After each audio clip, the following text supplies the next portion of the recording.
Assalamu alaikum wa rahmatullahi wa barakatuhu, and you're very welcome to this recorded lecture, the first one for your course in obstetrics and gynecology. I have to say that I am very sorry that you guys have to start obstetrics and gynecology by e-learning, because obstetrics and gynecology is essentially a practical specialty. And your skills, your knowledge improves and grows with the practice that you get and that you are exposed to. So I always say at the beginning of every course that I have in obstetrics and gynecology, the way that you individually will benefit from the course is as much as you put in, you will also get out of this course. And therefore, I'm very sorry that this cannot apply to you at this moment. But we, Dr. Shema, Dr. Anwar, and I, we look at ways of getting you involved in the practical process of this course, and we hope that at the end of this time of university closure due to COVID-19, we will maybe see a time where you can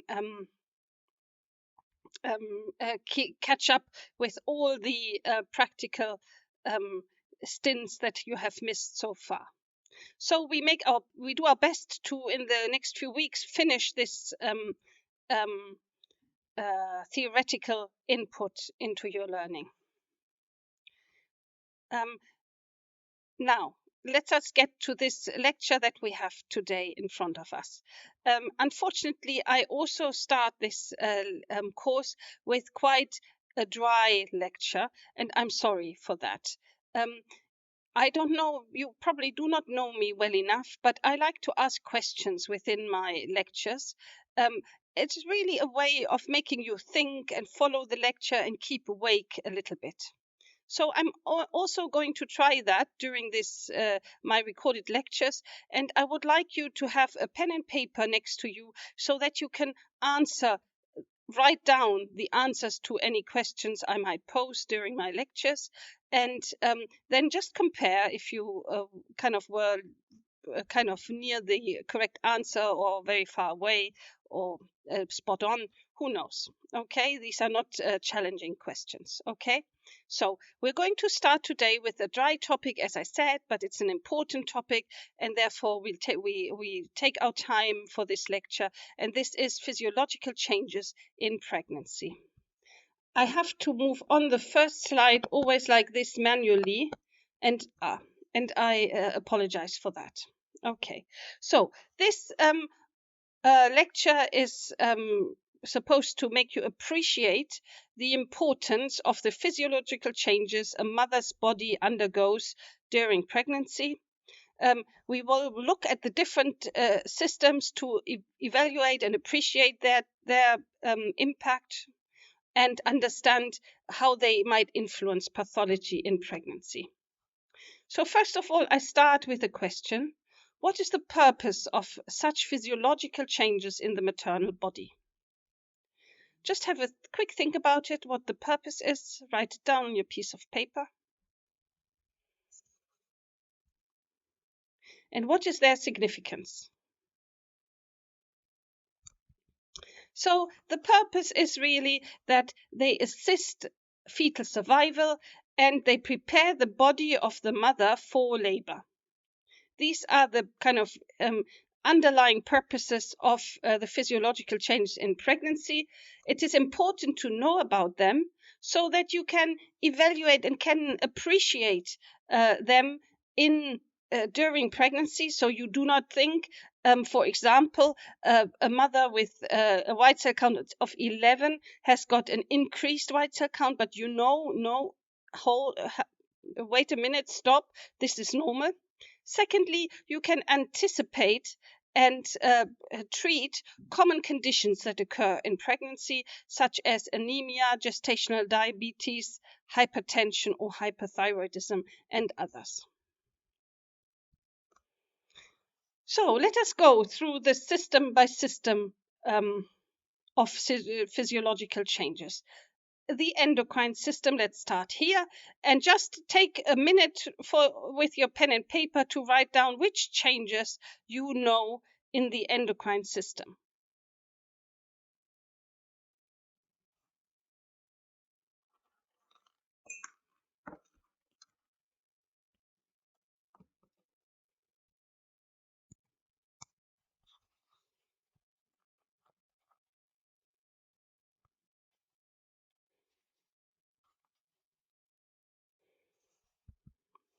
So the most important one possibly is in the pituitary gland, and you know that prolactin really goes up, the production of prolactin really goes up, and on the other hand you have a decrease in the FSH and LH. And I usually at this point ask the class kind of what is important in this, and of course because you wouldn't usually test prolactin in a pregnant woman because you anticipate this being very high.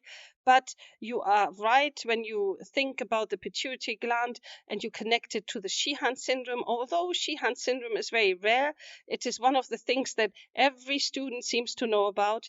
And this is the fact that the pituitary gland grows a lot in pregnancy, but is supplied only by one artery, has one little artery to supply it by blood through its stem, and therefore when after birth you have a massive major PPH, it can come to ischemia in this pituitary gland as a result of the loss of blood pressure and therefore the inability to pump blood through this one artery, and the lack of collateral arteries makes it impossible for the pituitary gland to kind of keep its essential blood supply. And this ischemia then might show itself maybe 6 months or maybe 6 months down the line after birth, when the period does not come back to the patient, when she comes to you and says, I've stopped breastfeeding 4 months ago, or so, or I couldn't breastfeed is actually what they usually say. I couldn't breastfeed. Therefore, I expected that my period recurs and comes back after, I don't know, 2-3 months, but now it's 6 months and I haven't seen my period yet. And this will make you think, has there something happened, such as the Sheehan syndrome? Then you will ask, how was your labor? How was your delivery? Have you had any major blood loss? And then she might tell you, yes, I needed 10 units of blood transfused, and this will give you an idea of what happened, and it might be Sheehan syndrome. Okay, so this is just at the told you at the side. The thyroid gland also is the and sees some changes, but usually this does not affect the clinical situation so much of the patient. It only is that you have a natural increase in TSH, but not in T4 and T3, free T4 and T3 concentrations, and this can reveal a subclinical hypothyroidism or iodine deficiency. When the TSH production needs to increase, it might not be able to do that because of this subclinical hypothyroidism. How about the adrenal gland and the pancreas? What changes do you know in them?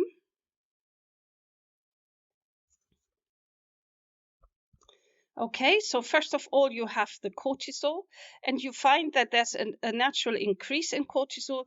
This for storage and lipogenesis, to kind of supply the mother's body with enough kind of fat and storage for the baby. But you also have, and this is much more significant, an increase in peripheral insulin resistance. This comes to the fore at 26 to 27 weeks, but also prior to that, it starts slowly and starts to increase. But at 26 and 27 weeks, in the third trimester, you find a massive decrease of peripheral insulin resistance. And this might then lead to gestational diabetes because of the increased insulin requirements to keep the glucose stable in this situation. So who's at risk of this problem happening to them? And you are right when you think about those patients who have first-degree relatives, usually parents, with type 2 diabetes. Those people are at higher risk of developing gestational diabetes. And those patients who maybe they have no relatives with, they develop gestational diabetes but have no relatives with type 2 diabetes. Also, just the fact that a woman developed gestational diabetes in their pregnancy puts her at an increased risk of developing type 2 diabetes later on in their lives. Okay, so this is also an important note to make. Not only will she be at higher risk of developing gestational diabetes in every following pregnancy, in every subsequent pregnancy, but also she will be at higher risk of developing type 2 diabetes later on in her life. And she should be informed of this because, as you know, such type 2 diabetes can be impacted by positive lifestyle changes, such as having regular exercise, at least 30 minutes, 5 times a day or more, 5 times a week or more, and also by a healthy diet and a healthy weight. The decrease of peripheral insulin resistance, or the increase of peripheral insulin resistance, also impacts those women that become pregnant when they already have type 1 or type 2 diabetes. It is especially relevant in type 1 diabetes, where in the first trimester the the glucose control remains very much the same as it is outside of pregnancy. In the second trimester, then it shifts slowly that they need to increase their insulin doses for better control. But in the third trimester, this is very stark. So sometimes women end up with taking 3 times as much insulin as they took before pregnancy. And this is not because they eat more. This is just simply because their peripheral insulin resistance has increased and they require more insulin for the same effect on their glucose, for the same control of their blood glucose. This is also true in type 2 diabetes, and therefore it is sometimes necessary later on in pregnancy. Maybe at first you could control the type 2 diabetes with metformin and diet and exercise, but later on in the third trimester, a change to insulin might become necessary for this reason. Okay, so this is a very important understanding of the physiological changes. Similarly, after birth, actually this insulin resistance returns to normal almost immediately, so that after delivery the patient should immediately revert to her original insulin doses that she took before pregnancy. Just a note on the side, often patients will have forgotten the insulin doses they took before pregnancy, and therefore it is important to either write them down yourself in her antenatal notes or ask the patient to write them down. Okay, so let us now talk about the cardiovascular system, and there are a real number of changes ongoing here in the cardiovascular system. Just write down the ones that you know of.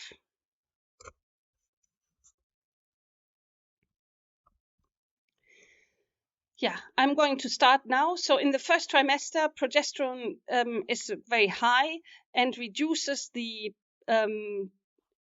peripheral vascular resistance. And this causes postural hypertension in a number of women, and also causes the iconic faints that women sometimes have when they are pregnant. This, in the second trimester, the progesterone remains pretty much the same, but altogether the intravascular volume increases, and therefore the effect of the progesterone on the smooth muscles does not remain the same. Blood pressure drops. So initially, blood pressure is the same as before. So if women come for booking, for example, if 12 weeks, and you do their blood pressure, it is mostly a reflection of their normal blood pressure outside of pregnancy as well. But in the mid of the third trimester, so to finish this this thought, if a patient comes in at 12 weeks and they have a high blood pressure, it might be an expression that they have chronic hypertension. So they become pregnant, but they have pre-existing hypertension, and this is seen in a raised booking blood pressure. However, in the third trimester, so initially the blood pressure even drops in normal pregnancy, but returns to normal in the third trimester and then remains normal throughout the pregnancy. However, pregnancy-induced hypertension, so that hypertension which is not due to pre-existing chronic hypertension, but which is actually happening because of the pregnancy, usually is found after 20 weeks, and this is also of course true for preeclampsia and eclampsia.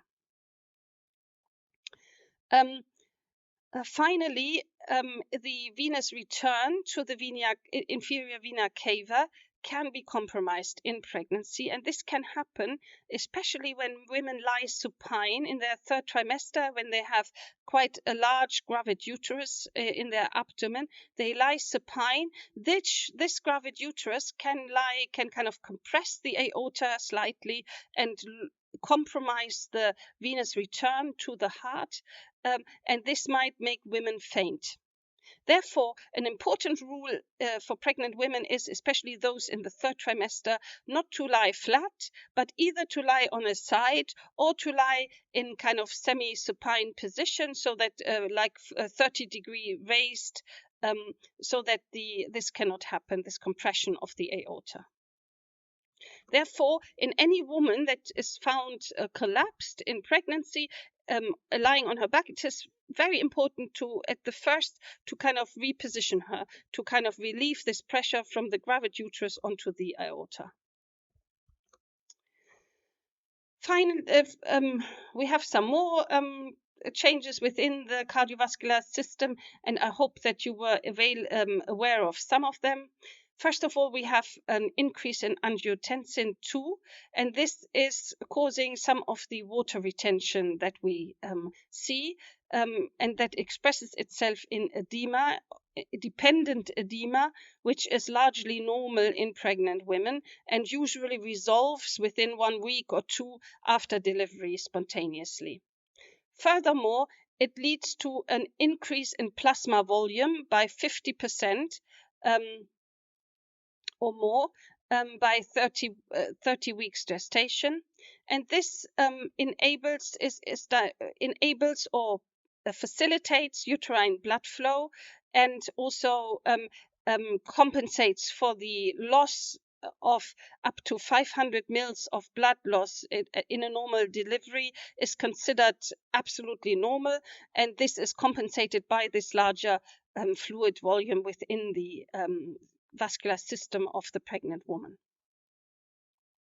It also increases the blood flow to the kidneys, the skin, and the mucosa of the mother, and this is why some mothers feel warmer than other people, and secondly also you feel sometimes the flushing and the erythema in the mother, so the pulmonary erythema, the flushing of the face in pregnant women more than in other women.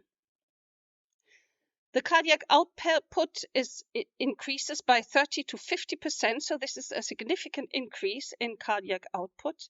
And this is achieved by, first of all, an increase in heart rate and a more significant increase of stroke volume. And this starts in the first trimester, but really hits home around 20 weeks. Impaired cardiac function can present for the first time in pregnancy. It is therefore very important to always listen to to women's hearts when they first present in pregnancy, just in case they have a heart murmur or something that kind of suggests impaired cardiac function.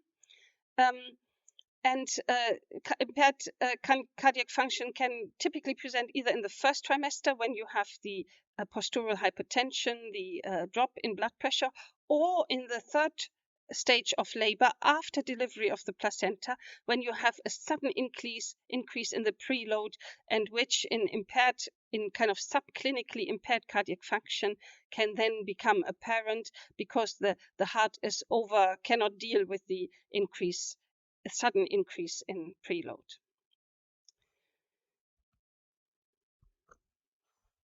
It is important to know that the cardiovascular examination changes somewhat in pregnancy. You will often find a third heart murmur, or a third heart sound, I should say, not a proper murmur, a third heart sound. This is an expression of the hyperdynamic cardiovascular system in the pregnant woman, and is normal in pregnancy. You might also hear systolic flow murmurs due to the same reason, and these are also normal in pregnancy. However, if you find a diastolic murmur, they are never normal. Okay, diastolic murmurs are always potentially pathological. And you have to always then refer them to the cardiologist and see what the reason for your assessment was. The ECG changes are also, some ECG changes also occur and are actually normal, which is a left axis deviation, which is basically has been explained by the pregnant uterus pushing up the heart and therefore changing the axis of the ECG slightly. You might have slagging ST segments and an inversion or flattening of the T wave, and all of this is regarded normal in pregnancy. Sometimes women ask about exercise in pregnancy. Generally, exercise is always good in pregnancy. Throughout the pregnancy, it keeps women fit, it keeps them active, it keeps them well mentally as well, and it also prepares them for labor, which is a vigorous exercise for them. But it should be said to them that the exercise, they should not start with new vigorous exercise. So they should do exercise as they would usually do, which is normal exercise, but new vigorous exercise in pregnancy is not advised. So you should not start training for a marathon in pregnancy, because this takes away blood flow from the uterus to the skeletal muscles. Okay, so here now we are going to talk about the respiratory system, and just jot down what changes you know of, which come to your mind of changes in the respiratory system.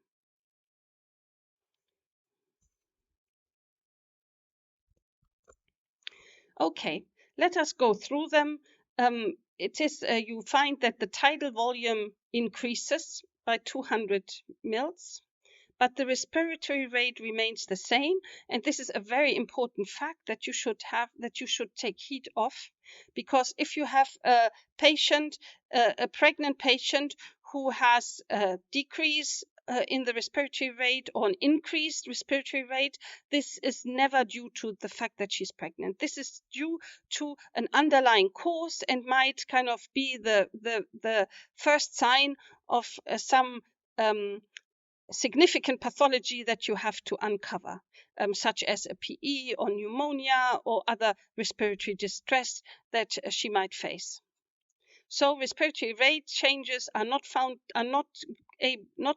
to be explained by the fact that she is pregnant. Oxygen consumption increases, which is not surprising, as they have to now supply the fetus and the placentofetal unit with oxygen as well. And you find sometimes a compensated respiratory alkalosis in the blood of those women. However, total lung capacity remains the same, but alveolar partial pressure of oxygen increases, so that the oxygen of the when this oxygen pressure increases, it makes it more possible to exploit and get more oxygen from the breath that women take when they are pregnant. And now I come to one dilemma of patients and obstetricians.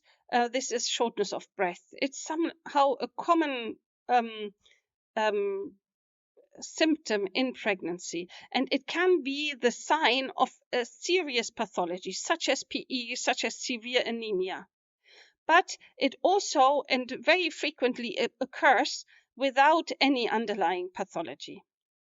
So it causes anxiety to patient and doctors. It is not well understood yet. So the bottom line of this is that you have to be aware shortness of breath can occur without underlying pathology, but you have to, before you can say there's no underlying pathology, you have to exclude important, significant causes of shortness of breath, such as PE or anemia, to be sure that this is not the cause of an obvious shortness of breath of a mother. Now we come to problems in the urinary tract, and if you come, I hope that we get the chance when you come and see patients at Emirati Hospital, you will see that this is a very common cause of problems in pregnancy, that urinary problems occur very frequently in pregnancy. This has many reasons. First of all, we go through the normal changes. You have an increase in renal blood flow and 50 to even 60% increase in glomerular filtration rate. As a result of the increase in blood volume, the urea, creatinine, and urate all decrease in the blood as opposed to normal values without pregnancy. You might have, as a result of the increased glomerular filtration rate, you might have more a mild glucosuria, which might be normal because you have more excretion of sugar as you have more filtration through the glomerula. You might get water retention and serum and the serum osmolality might decrease. Furthermore, by the increased progesterone, we talked about that in the beginning, you have a relaxation of the smooth muscles. This we already talked about, the impact of this effect in the cardiovascular system, but it also has an important impact on the urinary system. The relaxed smooth muscles also lead to a relaxation in the ureter and the bladder. And this might lead to an increased volume of residual urine in the bladder, but also the ureter. And of course, as you know, retention of urine within the urinary system increases the risk of UTI and pyelonephritis. And this combined with the general reduced immunity of the mother, you find an even higher risk of UTI and pyelonephritis. On top of that, you also find a 5% increase in the risk of asymptomatic bacteriuria. So you would think, oh, asymptomatic bacteria is not important, but in combination with the increased potential for residual urine within the urinary system, a significant number of bacteria in such residual urine might lead to infections more than commonly more than outside of pregnancy. Therefore, in pregnancy, asymptomatic bacteriuria is important and needs to be treated. Occasionally, you find even hydronephrosis due to this relaxation of the smooth muscles. And you might find hydronephrosis, a mild to moderate hydronephrosis in pregnancy without any symptom, asymptomatic hydronephrosis. And after pregnancy, this hydronephrosis might again clear away. So, as a result of these changes in the smooth muscles and their impact on the urinary tract, you find a large number of women who present with UTI or even pyelonephritis in pregnancy, and they need usually aggressive treatment. The problem is that pyelonephritis develops more easier in pregnancy, and pyelonephritis also is associated with the development of premature labor. So therefore, it is important and very important to treat UTI aggressively in pregnancy.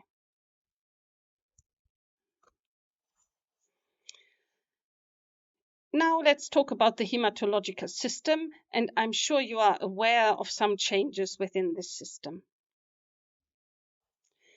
The most important change possibly is that the plasma volume increases, and this leads to hemodilution of the blood in pregnant women. This is something that women most women experience to some degree, but and even the hemoglobin is regarded as normal in women who are not pregnant when it is 11 or above. The WHO regards a hemoglobin of 10.5 in pregnancy as normal. So therefore, even the hemoglobin has been adjusted, or the normal hemoglobin has been adjusted for pregnancy. But here in Gaza, actually, it is an agreement that people regard the hemoglobin as normal if it is 10 or above. The reason for this is that the anemia rate, even with this cutoff here in Gaza, is 47% in pregnant women. So this is a very large proportion of women who are anemic.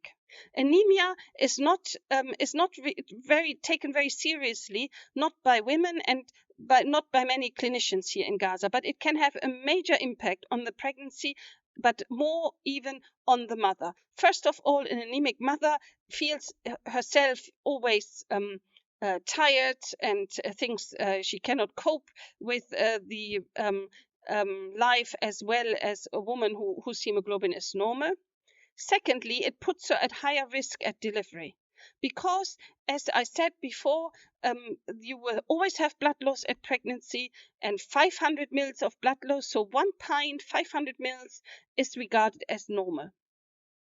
But if you start with a hemoglobin of 12 and you lose 500 mils or even 1000 mils of blood at delivery, it doesn't change your situation or your health very much. But if you start with a hemoglobin of 9 and you lose 500 mils or 1000 mils, you are very soon in a dangerous situation and condition. And therefore, a normal hemoglobin is very important in pregnancy.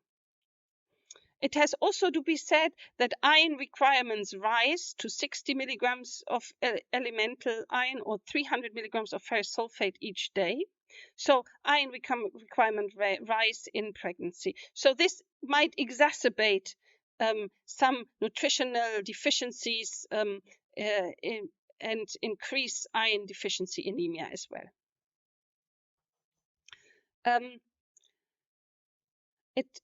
At this stage, before I end here, at this stage, I also want to say that 72% of all maternal deaths that happened here in Gaza last year in 2019 were associated with women who also had anemia. So it appears that anemia puts women at an extreme higher risk than those women are who do not have anemia, of even very severe consequences such as maternal death. Therefore, I really want to impose on you that you make clear to women it is important to take iron supplements. It is important to work on having a normal hemoglobin throughout their pregnancy.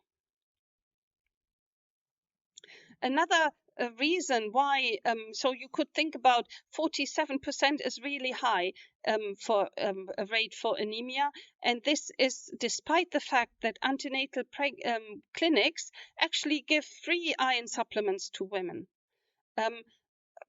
the fact is, it's not only the nutritional deficiency that they might face, it is also the fact that they have often lots of pregnancies. And we see this, that anemia occurs much more frequently in those women after who had multiple pregnancies before, so in multi-gravid women as opposed to primary-gravid women.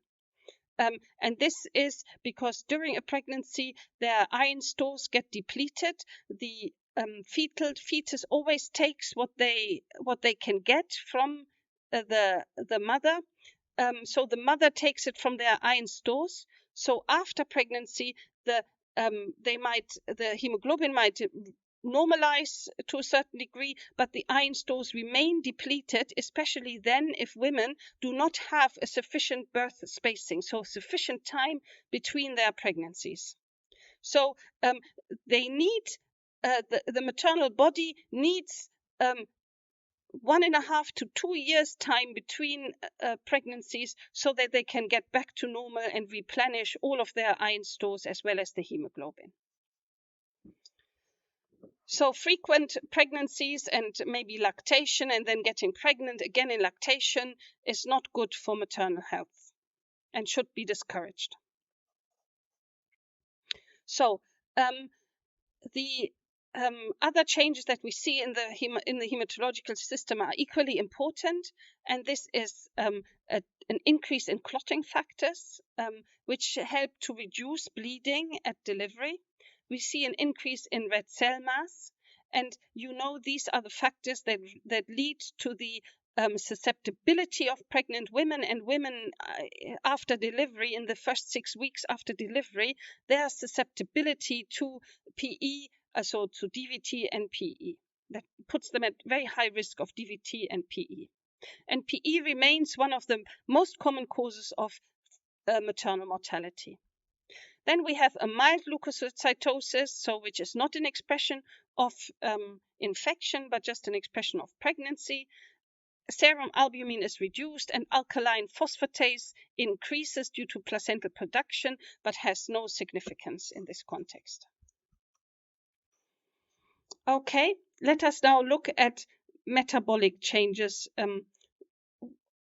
or changes in the metabolic system, and these are somewhat controversial. The normal weight gain during pregnancy is about 12.5 kilogram, but only 5 kilogram is due to the placenta, the fetus, and the amniotic fluid. All the rest is due to the metabolic change women undergo and the increase in lipogenesis. Overall, energy expenditure falls, but energy requirements remain controversial. In the past, people used to say, you have to eat for 2 now, you're pregnant, but this is not true. Pregnant women can eat as they would or should eat as they would normally eat, a healthy diet and the same amount of diet as they used to have before pregnancy. Now we have several changes within the skin. Maybe you can kind of jot down some of them on your piece of paper. And these changes in the skin, they have very little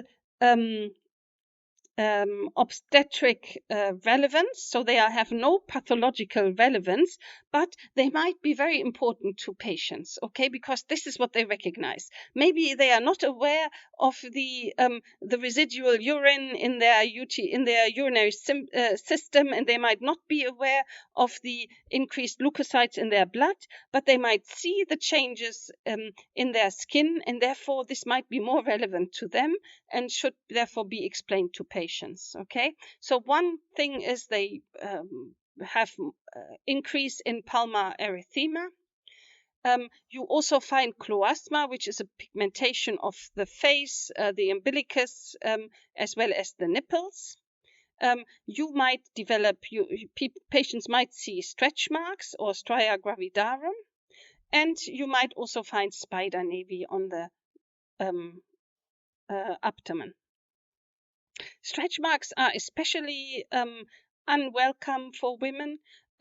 It is actually, and they will ask you, how can they prevent stretch marks? I don't know if you have some idea to that topic, but I will give you the answer to that.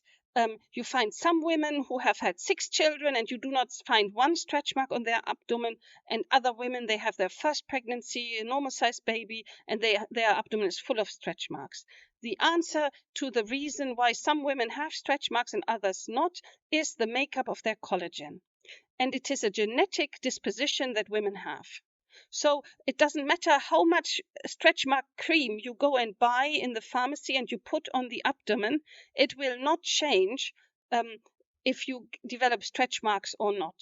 And you will see that the pharmacies here in Gaza, they are full of cream for stretch marks, but really they have no impact, and women should not be advised that this helps to prevent stretch marks, because it does not. The only thing that prevents some women from getting stretch marks are the makeup of their collagen, which they're reduced with, so a reduced disposition to develop stretch marks. Finally, we come to another important change the system, which is the musculoskeletal system, and this also is one that might worry the patient more than the obstetrician. Okay, so you find a laxity of the ligaments in the pelvis. Okay, the pelvic bones, and you find the estrogen. This is the estrogen effect in pregnancy that does that. You find a slight relaxation also of the joints of the pelvis, and this is to make room for the baby at birth, so that the baby can easily fit through the pelvic canal at birth. Okay, this is negotiated by the hormone relaxin as well as estrogen. In most women, they are not aware of these changes, but there's a small group of women who suffer terribly with these changes, and these are the women that develop pelvic girdle pain.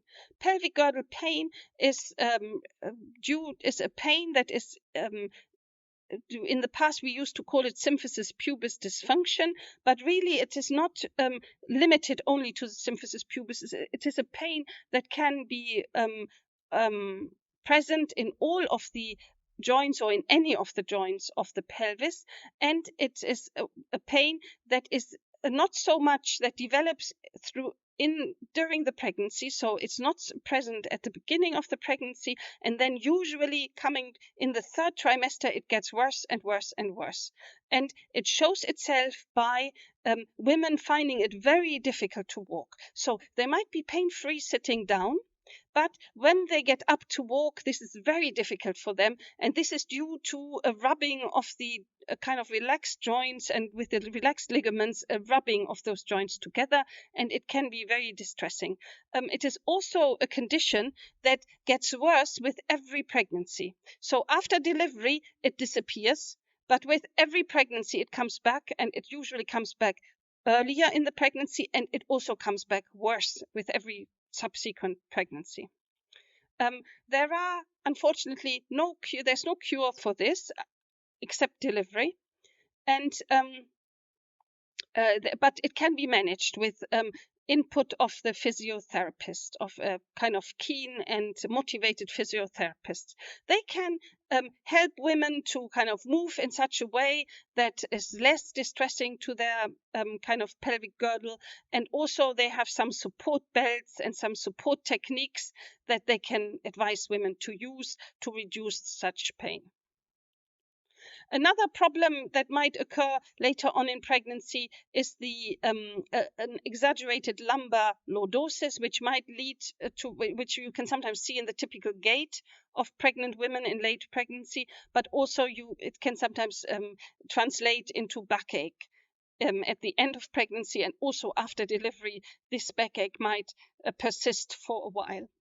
But it can go away, usually with back exercises for the muscles of the back. With good physiotherapy, this can be resolved afterwards as well. Have you got any questions so far? Unfortunately, I cannot answer these questions at the moment, but I would like you to write them down on your piece of paper and keep them with you. And we can then, when we have our discussion forum online, we can discuss all these questions that come up. And I'll be happy to answer them at that point. So write them down and keep them with you in a list so we can deal with them in our discussion forum time. So in summary, there are multiple changes to promote fetal survival and preparing the mother's body for delivery that a mother undergoes when she's pregnant. It is very important to understand such changes and to know of such changes. First of all, so you do not declare anything to be abnormal when actually it is a normal finding in pregnancy. And secondly, that you can anticipate and treat common problems in pregnancy early on and effectively as well. And these are, for example, dilutional anemia. You know about increased iron requirements, so you can preempt this, leukocytosis, pelvic girdle pain, and others. At the end, I just want to give you a little overview of the blood result changes. It is important to know blood result changes so that you don't see a blood result and think, the albumin is reduced when this is actually normal in pregnancy, or you find urea is reduced when this is a normal finding in pregnancy. Okay, so hemoglobin falls, but should not be lower than 10.5. There's a mild leukocytosis. You find decrease in urea, creatinine. These can be profound decreases. So urea might only be 2.5 or something around that, or even only 2 in pregnancy. Creatinine, urate, albumin, bilirubin all go down, and alkaline phosphatase increases.